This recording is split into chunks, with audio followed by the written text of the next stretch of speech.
Sir Topham Hatt works his engines hard, but they are very proud when he calls them really useful.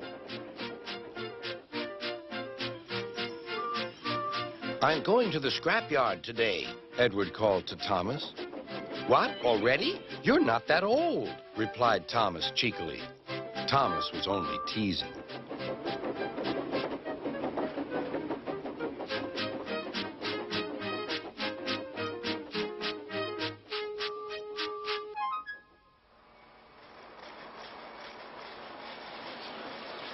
The scrapyard is full of rusty old parts and machinery. They're broken into pieces, loaded into cars, and Edward pulls them to the steelworks where they are melted down and used again.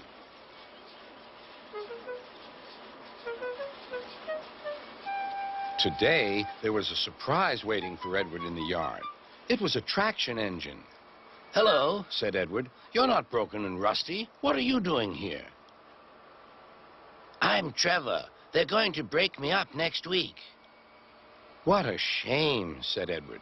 "My driver says I only need some paint, polish, and oil to be as good as new, but my owner says I'm old-fashioned." Edward snorted. "People say I'm old-fashioned, but I don't care. Sir Topham Hatt says I'm a useful engine. What work did you do?" "My owner would send us from farm to farm. We threshed corn, hauled logs, and did lots of other work. The children loved to see us." Trevor shut his eyes, remembering.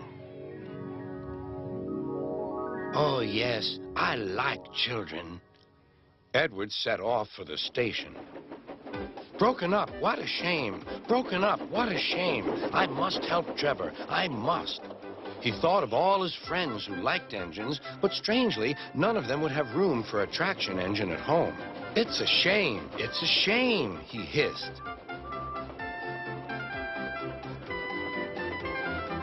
Then, beep, beep. Why didn't I think of him before? There on the platform was the very person.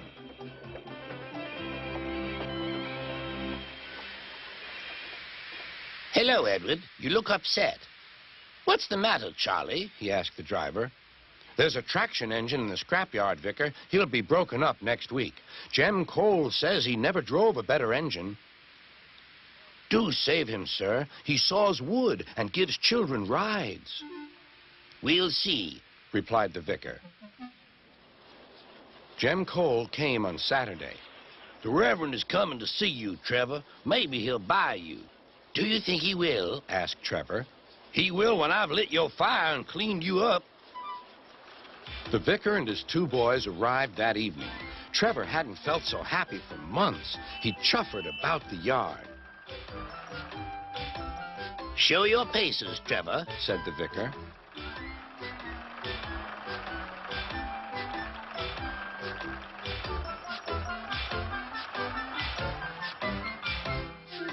Later, he came out of the office smiling. "I've got him cheap, Jem, cheap." "Do you hear that, Trevor?" cried Jem. "The Reverend saved you, and you'll live at the vicarage now." "Beep, beep," whistled Trevor. Now Trevor's home is in the vicarage orchard, and he sees Edward every day.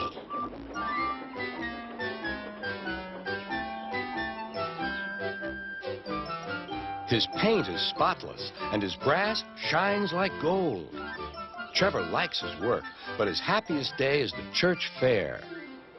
With a wooden seat bolted to his bunker, he chuffers round the orchard, giving rides to children.